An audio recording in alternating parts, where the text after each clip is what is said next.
नमस्कार दोस्तों, स्वागत है आपका अपोजी में। मेरा नाम है कुलदीप और आज की इस वीडियो में बात करने वाले हैं क्लास 10th के चैप्टर नंबर 5 अर्थमेटिक प्रोग्रेशन के सेकेंड पार्ट यानी कि एक्सरसाइज 5.1 के बारे में। पहली वीडियो में हमने ये जाना था कि क्या होता है समांतर श्रेणी और समांतर श्रेणी का nth टर्म यानी कि nवां पद क्या होता है, उसका फार्मूला क्या होता है। इस वीडियो में हम एक्सरसाइज 5.1 के कुछ क्वेश्चंस को सॉल्व करने वाले हैं, तो चलिए स्टार्ट करते हैं। तो एक्सरसाइज 5.1 में बहुत सारे क्वेश्चंस हैं जो आपको सॉल्व करने हैं। चलिए सबसे पहले तो एक्सरसाइज 5.1 स्टार्ट ना करके मैं आपको कुछ एग्जांपल्स समझाऊंगा जिससे जो एक्सरसाइज 5.1 है वो आपको कम्प्लीटली सॉल्व हो जाएगा, पूरी तरीके से सॉल्व हो जाएगा, कोई कॉन्फ्लिक्ट नहीं होगा। चलिए स्टार्ट करते हैं आज का फर्स्ट क्वेश्चन यानी कि पहला क्वेश्चन। देखिएगा यहाँ पर सबसे पहला क्वेश्चन जो हम ले रहे हैं वो कुछ इस तरीके का है कि मान लेते हैं कि एक टैक्सी से कोई एक आदमी यात्रा कर रहा है, कहीं पर ट्रैवल कर रहा है, एक जगह से कहीं दूसरी जगह पर जा रहा है।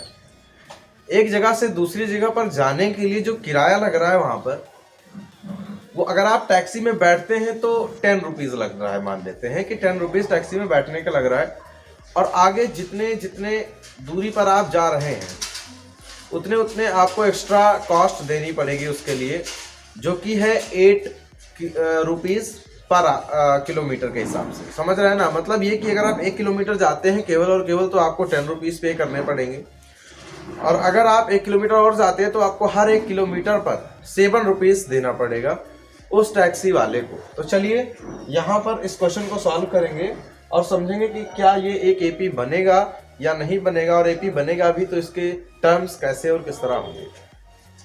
शॉर्ट में आपको बताने जा रहा हूँ, ध्यान से समझिएगा। मान लेते हैं कि उसका जो किराया है, मान क्या लेते हैं, दिया हुआ है क्वेश्चन में, गिवन है क्वेश्चन में कि जो टैक्सी का किराया है यानी कि रेंट है, rent of taxi is equal to 10 rupees. ये 1 किलोमीटर का है, जब आप 1 ही किलोमीटर जा रहे होते हैं और इसको देना ही देना है। और रेंट ऑफ टैक्सी जो पर किलोमीटर है, पर किलोमीटर, ये तो फिक्स है, इसको तो देना ही पड़ेगा। पर किलोमीटर है वो ₹7 पर किलोमीटर है। इस तरह से क्वेश्चन दिया हुआ है। तो यहाँ पर क्या करेंगे, सबसे पहला जो टर्म है, अगर आप एक टैक्सी में बैठ रहे हैं तो 10 रुपये आपने दे दिया, 1 किलोमीटर तक जाएंगे। उसके बाद दूसरा किलोमीटर जब आप चलेंगे तो वहाँ पर आपको इसमें 7 प्लस कर देना होगा, 17 आ जाएगा। और इसी तरीके से इसमें फिर से 7 प्लस होगा तो टोटली यहाँ पे आ जाएगा वो 24, और इसके बाद फिर से 7 प्लस करने पर ये 31 बन जाएगा, एंड सो ऑन। तो ये एक समांतर श्रेणी है यानी कि अर्थमेटिक प्रोग्रेशन है, क्योंकि यहाँ पर जो कॉमन डिफरेंस है इन नंबर्स में वो 7 है। इस तरीके के बहुत सारे क्वेश्चन, लगभग शायद 3-4 क्वेश्चंस दिए हुए हैं आपकी बुक में, जो इस तरह के वर्ड प्रॉब्लम पर बेस्ड है और एक समांतर श्रेणी बनानी है और ये भी बताना है क्या समांतर श्रेणी है ये सीरीज या नहीं है। तो आप इस तरीके के क्वेश्चन को इजीली सॉल्व कर सकते हैं, ये बहुत आसान होता है। अब इसी क्रम में हम बढ़ते हैं क्वेश्चन नंबर 2 की तरफ। क्वेश्चन नंबर 2 है, write 4 terms of the AP when the first term is a and the common difference d are given as follows.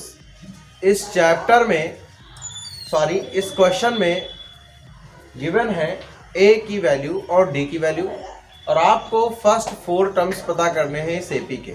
तो फर्स्ट टर्म तो दिया हुआ है, बाकी के 3 टर्म्स और पता कर लेंगे तो फर्स्ट 4 टर्म्स हमें पता चल जाएगा। पहला टर्म क्या है इस क्वेश्चन में, क्वेश्चन नंबर 2 का ये फर्स्ट है, जिसमें ए की वैल्यू 10 है और डी की वैल्यू भी 10 है। आपको पता है कि जब किसी नंबर में आप कॉमन डिफरेंस को प्लस करते जाते हो तो पूरी की पूरी सीरीज आपको मिल जाती है। तो ए जो है 10 है, डी भी 10 है, तो 10 में 10 को प्लस करोगे तो सेकेंड टर्म आपको 20 यहाँ पर मिल जाएगा। थर्ड टर्म इसी तरीके से 20 में जब आप 10 को ऐड करते हो, प्लस करते हो, तो आपको तीसरा टर्म मिल जाएगा जो कि 30 मिलेगा। फिर उसमें भी 10 प्लस करके चौथा यानी कि 4th टर्म निकालोगे जो कि 40 होगा। इसी तरीके से 50, 60, 70 आ जाएगा। अगर आप फार्मूले की मदद से करना चाहते हो तो भी यहाँ पर आराम से कर सकते हो। दोनों तरीके समझाऊंगा, ध्यान से समझिएगा। तो पहला तरीका, फर्स्ट 4th टर्म हमें लिखने हैं, डायरेक्टली हम लिख रहे हैं, आप लोग लिख लीजिएगा फर्स्ट 4th टर्म। इसके बाद लिखिएगा पहला है 10 और इसमें 10 को ऐड करने पे आपको मिल जाएगा 20, फिर इसमें 10 ऐड करेंगे 30 मिलेगा और इसके बाद फिर से हमें 40 मिल जाएगा। और इस तरीके से और भी बहुत सारे निकाल सकते हैं, but in the question there is written that only first 4 terms find out करने हैं, तो हम बस 4 टर्म्स ही फाइंड आउट कर रहे हैं इसके 40 तक। एक दूसरा मेथड, सेकंड मेथड भी मैं इसके लिए आपको बता देता हूं ताकि आप कभी भी क्वेश्चंस में फंसे नहीं। जैसे यहाँ पर एक ही वैल्यू जो दी हुई है वो 10 दी हुई है, ये सेकंड मेथड बता रहा हूँ, एक ही वैल्यू 10 है। अब आप अगर सेकंड टर्म निकाल रहे हैं तो सेकंड टर्म होगा a2 equal a plus 1d यानी कि a प्लस d, तो आप 10 प्लस 10 इक्वल 20 इस तरह से फाइंड आउट कर लेंगे। a3 यानी कि थर्ड टर्म जो है, आपको तीसरा पद निकालना है, a3 की वैल्यू अगर निकालनी है तो आप a प्लस 2d लगा सकते हो, इक्वल हो जाएगा 10 प्लस 2 इंटू 10 यानी कि 10 प्लस 20 इक्वल 30, तो ये तीसरा टर्म आ जाएगा। In the same manner you can also find the value of fourth term which is a plus 3d और 10 प्लस 30 इक्वल 40। इस तरह से आप आसानी से निकाल सकते हो फर्स्ट 4 टर्म्स को। ये बहुत ही आसान क्वेश्चन है। इसके और कुछ क्वेश्चंस को लेकर के हम सॉल्व करेंगे। ये तो इजीएस्ट क्वेश्चन था, लेकिन हम एक और क्वेश्चन को लेकर के सॉल्व करते हैं जिनमें जो a और d है वो फ्रैक्शन में दिए हुए हैं। तो चलिए देखते हैं क्वेश्चन नंबर सेकंड का 4th क्वेश्चन। इसी क्रम में आगे बढ़ते हुए हम क्वेश्चन नंबर सेकंड के 4th क्वेश्चन को भी सॉल्व करेंगे। यहाँ पर भी उसी सेम तरीके से a यानी कि फर्स्ट टर्म और d यानी कि सार्वधातर यानी कॉमन डिफरेंस की वैल्यू गिवन है। a की वैल्यू यहाँ पर है -1 और d की वैल्यू है 1/2। फर्स्ट मेथड से सॉल्व करेंगे हम सबसे पहले।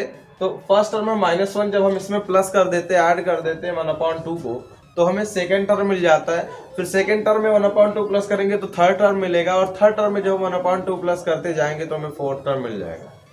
लेकिन इसी तरीके से ये तो फर्स्ट मेथड से सॉल्व कर लिया, और जो रिसेंटली अभी सॉल्व किया है उसमें हमने देखा था कि एक मैंने सेकेंड मेथड भी बताया था, तो उस मेथड का इस्तेमाल करके भी हम इस क्वेश्चन को सॉल्व करेंगे। तो सबसे पहले हम बढ़ते हैं फर्स्ट मेथड की तरफ। तो सबसे पहला जो यहाँ पर टर्म है वो हो जाएगा -1, ये फर्स्ट टर्म है।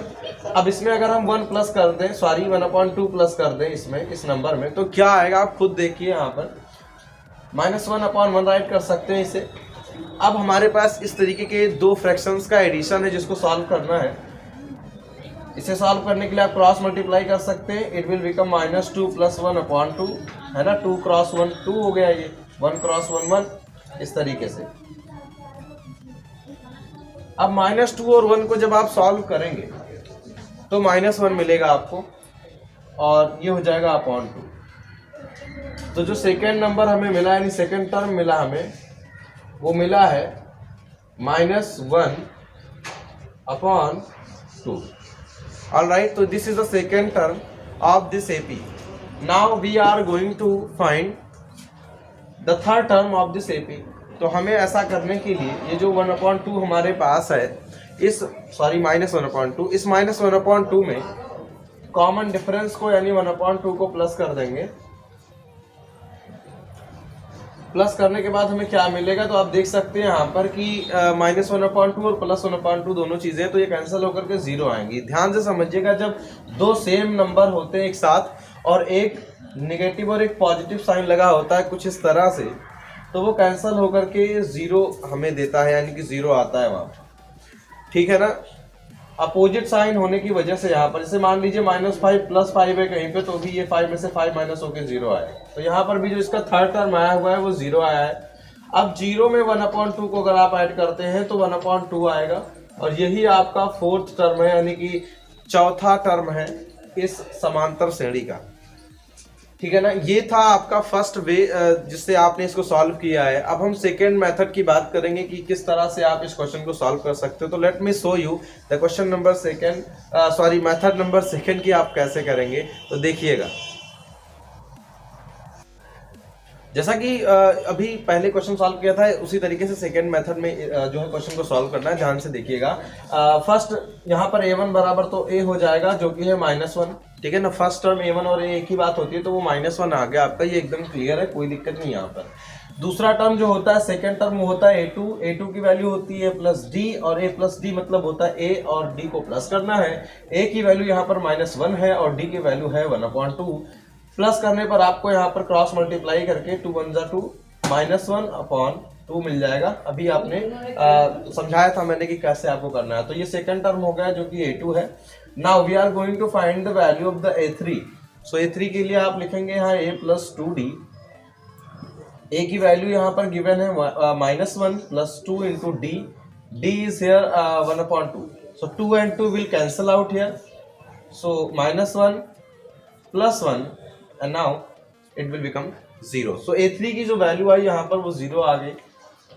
तीसरा टर्म इसका 0 है।